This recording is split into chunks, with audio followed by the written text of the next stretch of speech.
ജീവിപ്പില്ല.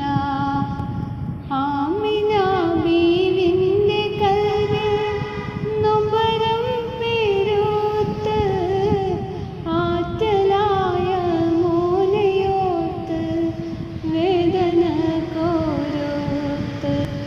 ഏറ്റ ദുഃഖം കാട്ടിടാതെ ഓമനിച്ചണച്ച് ആമിന ബീവി മകനിൽ ചുംബനമണച്ച്. അത്തലത്തിൽ മുത്തമോനെ ആറ്റുനോറ്റ് പോറ്റി, ആമിന ബീവി ആശയോടെ പൂമകനെ തീറ്റി.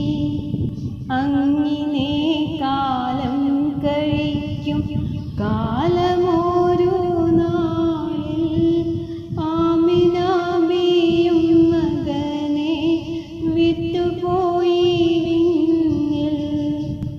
ആരുമില്ലാതേകനായി ഭൂമിയിൽ നബിയുള്ള, 6 വയസ്സായ കാലത്താറ്റല നബിയുള്ള. ഭൂതലം പോകുന്ന മുൻപേ ബാപ്പയും